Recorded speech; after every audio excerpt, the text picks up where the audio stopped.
Hey,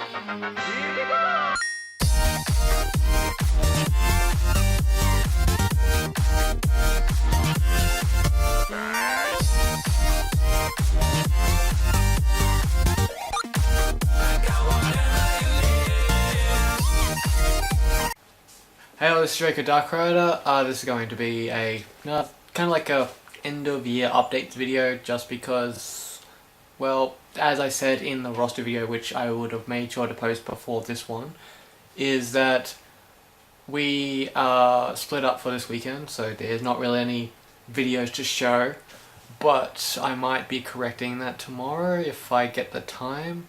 I have an idea of a video I want to do, but whether I do it tomorrow or whether I do it next time I have the ability, it will depend, because I'm thinking about a certain review video, but I'll get back to that. So, what's been happening so far is that, of course, as you've seen with us, we've had a couple series just die, a couple series where their videos have just failed.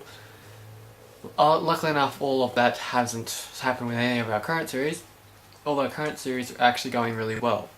Now, when it came to Spire and Crash, they've turned out really well, surprisingly. I say surprisingly because, like, with the list of bad video hiccups here and there, like with either gameplay not recording or audio not recording or just one stupid thing after another, it was just one big nightmare. Yeah, that's about the best way you could put it. But luckily enough, as I said in the roster video, the roster is set, the roster is done, there is no more need to worry about that. As we roll into the next year, of course we'll have the 6th series going now. We have some ideas of videos that we're going to put into place next time we have spaces, but if we don't feel like, if you guys have a game suggestion that you want us to think about, let us know, because chances are if we get people mentioning game ideas and it's after we talk about it like in the group and there's actually at least one person wanting to play it, that might be bumped up in the list. That chances are could be even the very next series, which has happened a few times.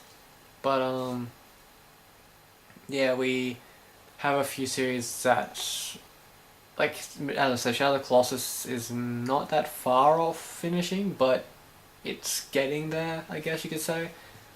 Yeah, it's only got like 3 or 4 episodes to go, because he's only got a few Colossi to go.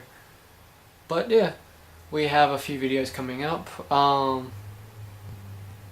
thing that we're still probably going to do, because William still wants to do it, is William and I are going to do little vids, like top 5s here and there of Monster Hunter World tips. Like, one thing that you'll see with me soon, I'm going to try do it soon, is I'm going to show you guys a trick or two when it comes to Monster Hunter World that will make things quite a lot easier.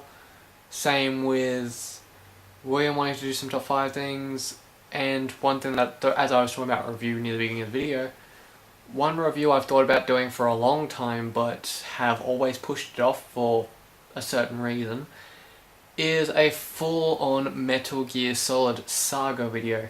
Now, that review will be pretty long. Chances are I might even have to split that into 2 videos, unless I do a review on each game. Problem with that, though, is the fact that there is 2 games in the series, technically 3 that I own, that I wouldn't be able to review properly. Now, the reason being is, like, I can review Metal Gear Solid 1. I don't really have to review Twin Snakes, because Twin Snakes is just kind of the reish mastered version of Metal Gear Solid 1. Then you've got Metal Gear Solid 2 and Metal Gear Solid 3. Those ones I could easily review. The first hiccup is Metal Gear Solid 4. I played only a little bit of it. I watched all of the gameplay of it. Don't get me wrong, it was interesting, but it was one of the 3 that never really caught my attention for too long. I don't know why with that one, but it was just something. It was just one of the few Metal Gear Solids that I could never really get into. You had that one, you had Metal Gear Rising Revengeance, which when it first came out, I absolutely disliked. I thought it was a stupid idea because it wasn't true to the Metal Gear Solid formula. Then I played it. I can see what they were going with then, and I completely respect it now. In fact, I quite love the game. It's not my favorite Metal Gear game, but it's close. It's probably, yeah, I'd probably say it's my second favorite at the moment. My first favorite, of course, being Metal Gear Solid 3. Then you've got Revengeance, then Metal Gear Solid 1. And then, of course, with the last two, you've got Metal Gear Solid 5, Phantom Pain. And then you've got Metal Gear Solid 2. But of course, Metal Gear Solid 1 and 3 had to make it into my top 3 favourites. But, like, I did like Revengeance. Revengeance does have the best soundtrack out of all the Metal Gear Solids. It's perfect for boss fights. But when it comes to Metal Gear Solid 5 and Phantom Pain, like the Ground Zero and Phantom Pain thing, I enjoyed them. There was quite a few issues here and there. A lot of me disliked it because that was the start of when Konami was forcing Kojima to sell out his games with a whole bunch of microtransactions and the online buying shit. Don't get me wrong, I know there was like side online shit for a long time, but Metal Gear Solid 5 was the first one where more microtransactions and all of that were kind of also implemented slightly into the main game, which it takes away from the spirit of Metal Gear Solid. So that's just my opinion. I might just be nitpicking at that, but still. But probably the other two Metal Gear Solids, apart from number 4, that I haven't technically delved into, is the Peace Walker, I believe it's called. I don't know. Again, it was a game that didn't really catch my interest. It seemed quite boring. It looks like it was. It looks like it has pretty much the base elements that Metal Gear Solid 5 eventually used, but it uses it in such a very lackluster way that it really wasn't interesting. Probably the only thing I found interesting about it was that most of its cutscenes were shown in a comic book way, which actually was quite cool. But still. But yeah, so like I probably wouldn't be able to review numbers 4, Peace Walker, and... Or yeah, I could review Survive, but chances are Metal Gear Survive would be a review of its own because that would just me tearing it to shreds. I have played that game. There is so much wrong with that game. If Konami's goal was to piss off both Silent Hill fans and Metal Gear Solid fans, they succeeded 110%. The only people that would even remotely say they like the game is dickheads, that's not even a word, but dickheads that don't even know, 1, how a Metal Gear Solid game plays at all, 2, is a person that just likes gun games and just doesn't give a shit about quality, or 3 is just a basement dwelling person that plays way too much COD. I am sorry if that's gonna piss some people off, but really, Konami's done a job of that already. Most of the communities all agree of how shit it is. It is nothing but full of microtransactions, insulting gameplay, very shit gameplay I might add, pissing off fans in both the Metal Gear Solid way, with being that it's not a Metal Gear Solid game, and that the cancellation of frickin' Silent Hill game thanks to them booting out Kojima. Yeah, they decide, let's add this random soldier with a pyramid head and holding a knife. That's gonna make everyone happy. No, you just pissed off 2 communities instead of 1. And if that wasn't the cherry on the top, Konami, you're in a franchise called Metal Gear Solid. Yes, this game is called Metal Gear Survive, but your game is, in general, from the gaming group of Metal Gear Solid, And to prove that, you even added the destruction of Mother Base, like near the beginning of Phantom Pain, and more specifically Ground Zeroes, with like base being destroyed by XOF, which is of course Fox backwards. You have all that going on. You pretty much show Big Boss. So you pretty much show that this is a Metal Gear Solid game. So how do you fuck up not adding a Metal Gear into as one of the actual bosses? I mean, your game is from a franchise called Metal Gear Solid. Every game has had somewhat of a Metal Gear. You have Metal Gear Solid 1's Metal Gear Rex, Metal Gear Solid 2's Metal Gear Ray, Metal Gear Solid 3, being that it was the start of the damn timeline, and way back, it introduced the Shagohod, a literal all-terrain tank that can shoot a nuclear missile from any location. You had Metal Gear Solid 4, where, like, I don't remember if they had a giant one, but I know, like, almost every single member of this of a certain team that's names are similar to the original team from Shadow Moses, all of them were wearing, like, full-on mechish type suits to make them look like each individual Metal Gears. You had Metal Gear Solid 5 using the frickin' Stealth Electropus, which looked more humanoid than the rest of them.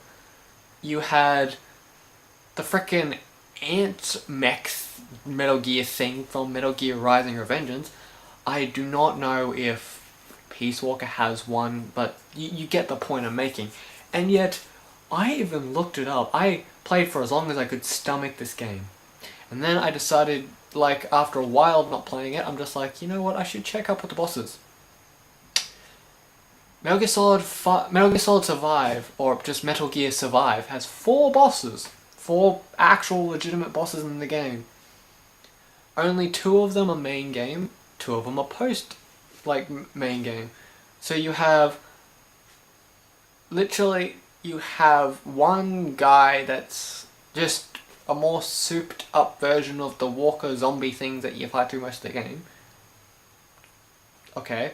And you have the Lord of the Dust, which just looks like this weird giant worm tentacle thing with multiple tentacles coming out of it, made out of the weird crystal shit that's been seen over.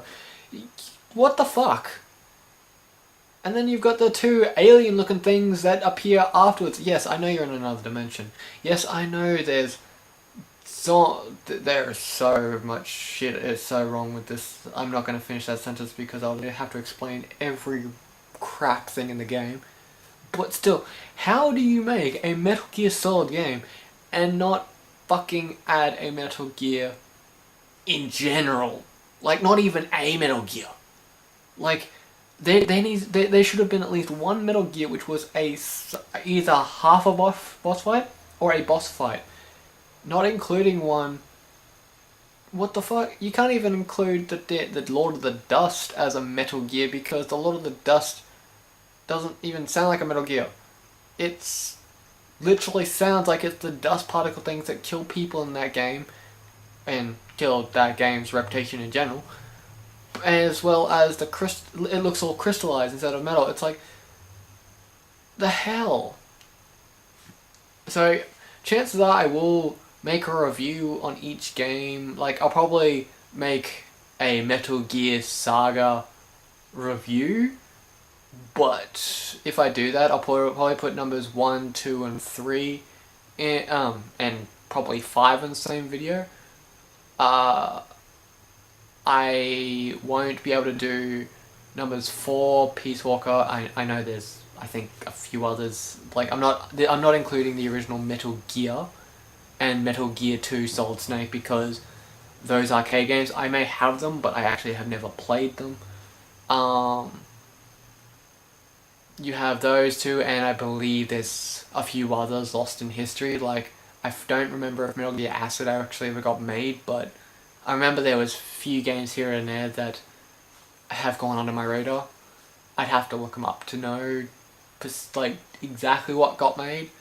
But in saying that though, I would then have to make on its own a separate video ripping the living shit out of Metal Gear Survive, because there is so much wrong. I know I've been rambling for that for a lot, but oh, how it just aggravates me to no end. I'm not the only one. Like, I can give a probably not a full 100% in-depth review of it, but I can give enough of a review to show you why you should never have this game on your shelf or in your library or whatever you're playing it on. Because I can tell you right now, the only reason it's on my shelf is because I've been collecting all the Metal Gear Solid games, being it's my favorite game franchise.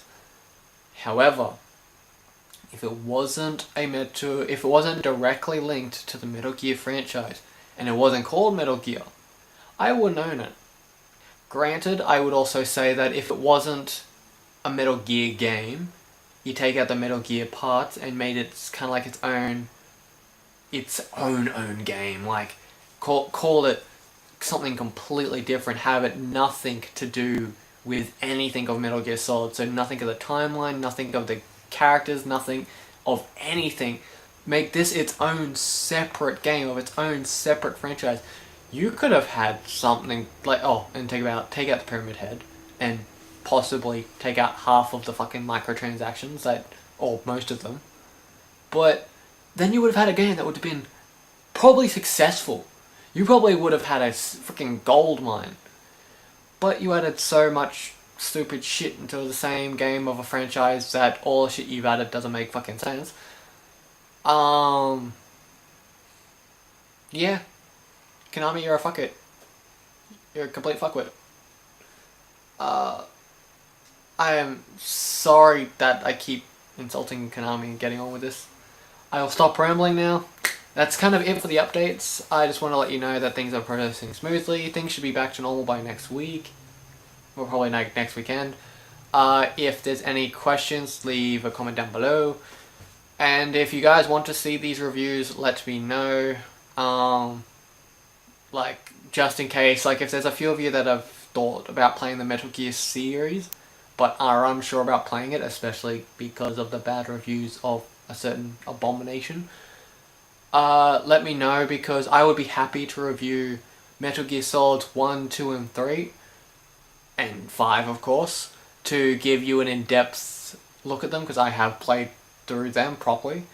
I would be happy to give you a rundown of how they are and why they're a good series to pick up, as well as I will also make a separate video to pretty much be another one of the many that absolutely are disgusted with Metal Gear Survive. So anyway, leave a like and subscribe, my friends, check out the videos, and we shall see you in the next video. Thank you and goodbye.